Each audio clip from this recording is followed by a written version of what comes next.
ठीक है। और अभी जो नेट सैलरी है वो 48,000 है। नेट सैलरी ग्रॉस 52-55 अप्रॉक्स, यानी 52-53 हज़ार रुपया लगभग आपके दोगुना मतलब ये हो गया, इंक्रीज हो गया सैलरी। के बारे में क्या मतलब बढ़ने का चांस एकदम 100% बढ़ने का चांस है कि 100% बढ़ेगा भाई, रेलवे के आदमी है। तो नमस्कार साथियों, कैसे आप लोग? उम्मीद करता हूँ कि बहुत ही अच्छे होंगे। तो रेलवे ग्रुप डी के अंदर बहुत बड़ी वैकेंसी निकल के आई है, अभी 32,000 है और वो उम्मीद है कि बढ़ के 74-75 हज़ार हो जाएगी।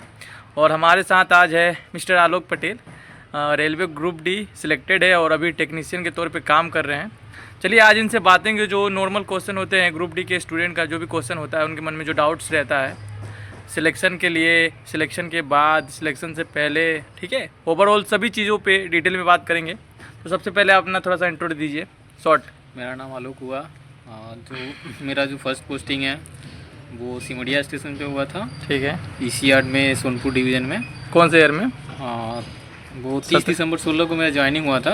14 वाली जो वैकेंसी आई थी ना, अच्छा, मेरा ज्वाइनिंग थोड़ा लेट से हुआ था। ठीक है। और उसके बाद अगर आपका ग्रुप डी में अगर 2 साल कंप्लीट हो जाता है, उसके बाद प्रमोशन का चांसेस मिलता है, डिपार्टमेंटल हो। अच्छा, वो सब तो धीरे धीरे कवर करेंगे। तो पहले आप ये बताइए कि आप जो एग्ज़ाम दिए थे, ठीक है, तो पहले आप अपना थोड़ा सा मोटिवेशन के लिए आप पहले अपना अभी का जो करेंट सैलरी है वो बता दीजिए और ज्वाइनिंग के टाइम जो सैलरी था वो बताइए पहले।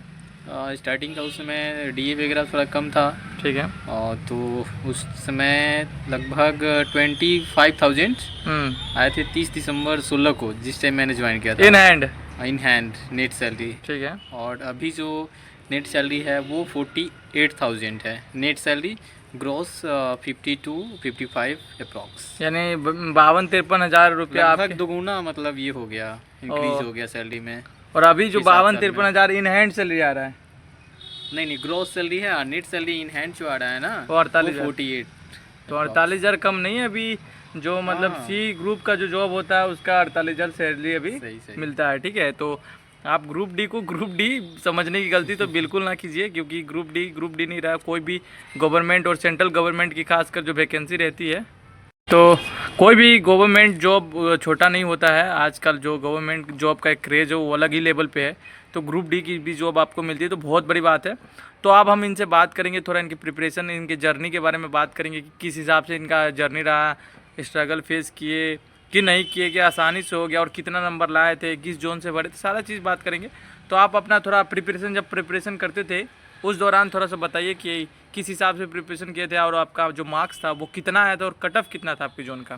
देखिए, एक्चुअली क्या था कि वो लास्ट हम लोगों का था एग्ज़ाम, जो ऑफलाइन एग्ज़ाम हुआ था, ठीक है। उसके बाद तो ऑनलाइन एग्ज़ाम स्टार्ट हो गया। ठीक है। तो पहले क्या था कि अदर बोर्ड में अदर पेपर होता था, तो ज़्यादातर साउथ वगैरह होता था ना, उसमें जीके जीएस का वेटेज वो ज़्यादा रहता था।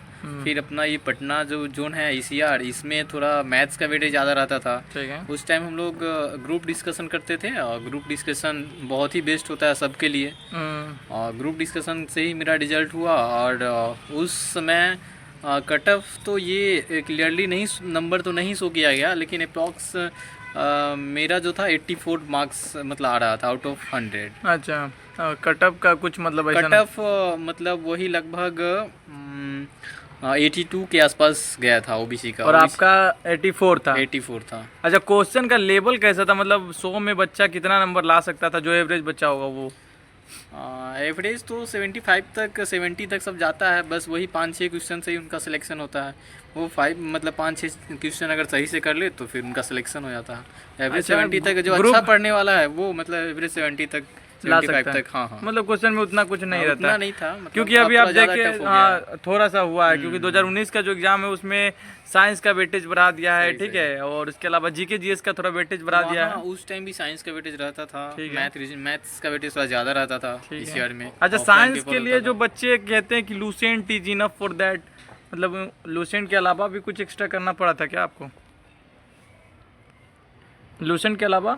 देखिए, एक्चुअली क्या है कि उस समय हम लोग लूसेंट से ही कंप्लीट कर लिए थे। ठीक है। और उसका एसपीडी का एक सामान्य विज्ञान आता है, उससे, और एक मैंने अचीवमेंट्स का साइंस अलग से ले रखा था, उससे मैंने पढ़ाई किया। और मैथ के लिए आर एस अग्रवाल था, और फिर प्रैक्टिस सेट जितना बना लेते थे ग्रुप डिस्कशन में पर डे मतलब वो मैथ दिया जाता था, और जो टेस्ट जैसे कि सेट वगैरह बनाया उसका जो मैथ का जो सॉल्यूशन है जो नहीं हो रहा है वो सब क्लियर करते गए हैं, सारे चैप्टर से रहते हैं सेट में ही, फिर उससे कंप्लीट हो गया। अच्छा, पहले आप थोड़ा आइडेंटिटी दिखा दीजिए, क्योंकि बहुत सारे लोगों को डाउट रहता है कि आइडेंटिटी कार्ड कहाँ है। ये थोड़ा जूम, ये थोड़ा करीब कैसे, क्या काम कर रहे हैं कि नहीं कर रहे।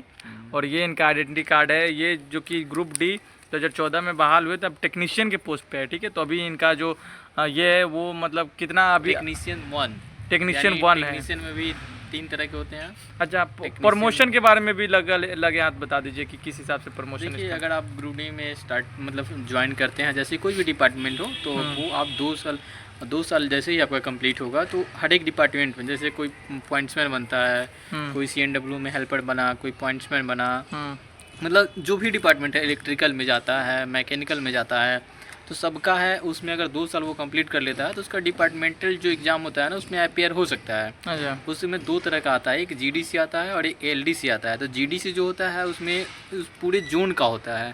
जैसे हम ECR से पढ़े हैं तो ECR में जितने भी डिवीज़न रहेंगे सारे कैंडिडेट्स उसमें फॉर्म फिलअप करेंगे, ठीक है। और जो LDC आता है ना, वो होता है क्या, लिमिट डिपार्टमेंटल एग्जामिनेशन होता है।